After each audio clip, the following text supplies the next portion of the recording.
Hello and welcome back to our YouTube channel Code Munch and my name is Manali. Today we are going to talk about for each loop. पिछले video में हमने देखा था कि for loop क्या होती है। ये जो फॉर ईच लूप है ये उसी का एक एनहांस्ड वर्जन आता है।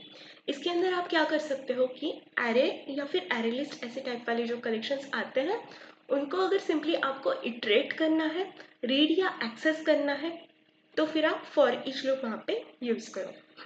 For each loop is also known as enhanced for loop. It is used to iterate elements of arrays या फिर collection. Syntax जो है इसका वो सिंपलर है ट्रेडिशनल फॉर लूप से। इसके अंदर आप इंडेक्स का यूज नहीं करते हो, आप सिंपली क्या करते हो वन बाय वन इसको एक्सेस कर सकते हो। When you need to read or access elements one by one, then you can use for each loop. और इसका कहाँ पे यूज हो सकता है? When you don't care about index at all, तो फिर आप इसको यूज करो। It is best for printing elements या फिर समिंग वैल्यूज या फिर सर्चिंग, इसके लिए ये बेस्ट होती है। सिंटैक्स क्या है इसका? फॉर लिखो, उसके बाद में राउंड ब्रेसेस के अंदर डेटा टाइप लिखो ऑफ वॉट एवर एरे या फिर array list you are having. फिर उसके बाद में वेरिएबल डाल दो कोई भी जो कि उस एलिमेंट को पॉइंट करेगा। It is not pointing to index, it is pointing directly to element, ये याद रखना। डेटा टाइप, वेरिएबल, कोलन दे दो और फिर वो एरे का नाम उसके बाद में डाल दो। राउंड ब्रेस क्लोज कर देना, फिर कर्ली ब्रेस के अंदर आप उस वेरिएबल को यूज कर सकते हो। इसको हम कोड के थ्रू भी देखते हैं। अभी बस हम एडवांटेज और उसके जो लिमिटेशंस है एक बार देख लेंगे, फिर हम कोड की तरफ बढ़ते हैं। एडवांटेजेस क्या क्या है इसके? लेस कोड राइटिंग होती है। अभी हमने सिंटैक्स देख लिया उसका, तो फिर सिंटैक्स के अंदर हमने जैसे फॉर लूप से थोड़ा सा लेस कोड है, तो it is good for that as well. Readable होता है code, code looks clean and simple लगता है ये। अवॉइड्स एरर्स, इंडेक्स की वजह से जो, अगर समझो आप एरे के बाहर चले जाता है एलिमेंट, अगर आपका लॉजिक में कोई गड़बड़ है तो फिर इंडेक्स आउट ऑफ बाउंड का एक्सेप्शन चला जाता है ना, तो यहाँ पे वो एक्सेप्शन नहीं जाता है क्योंकि वो एरे जब खत्म हो जाएगा ये फॉर ईच लूप जो है वो वहीं पे खत्म हो जाएगी। तो there is no risk of index out of bounds. It is great for arrays and collections के लिए ये ग्रेट है। लिमिटेशंस क्या क्या है इसकी? We can not access index directly. इसका जो इंडेक्स है हम डायरेक्टली एक्सेस नहीं कर सकते। We can not skip elements using index logic. Skip जो है एलिमेंट्स हम इसके अंदर के नहीं कर सकते हैं, आपको वन बाय वन सारे इंडेक्सेस जो है आपको एक्सेस करने पड़ेंगे। इंडेक्स का लॉजिक यहाँ पे यूज ही नहीं होता है।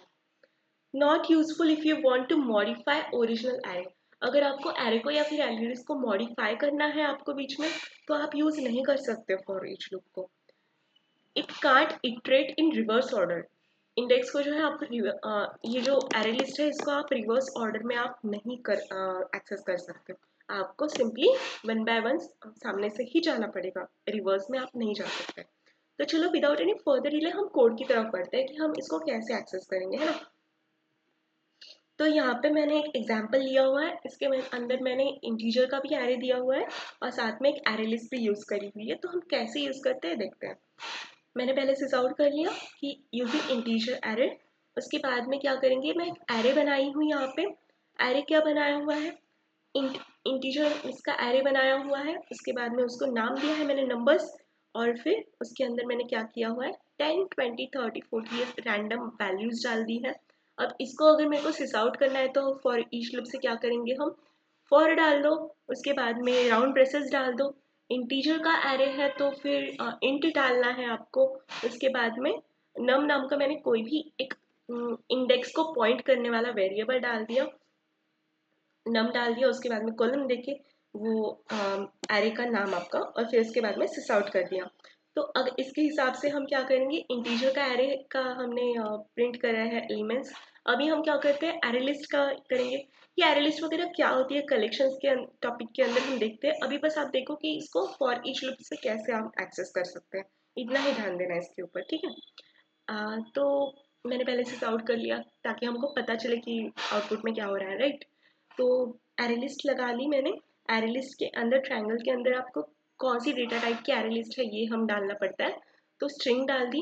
उसके बाद में मैंने उसको क्या डाला है, सिटीज नाम के एक वेरिएबल में इसको स्टोर किया हुआ है, is equals to new array list. मैंने यहाँ पे एक एरे लिस्ट क्रिएट कर दी है।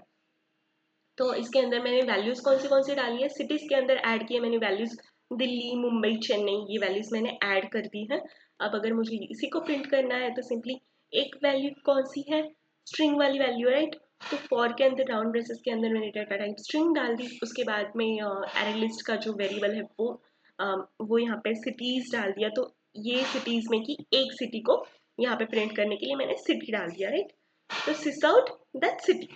अब इसको रन करके देखते हैं कि क्या आउटपुट आता है हमारा। देखो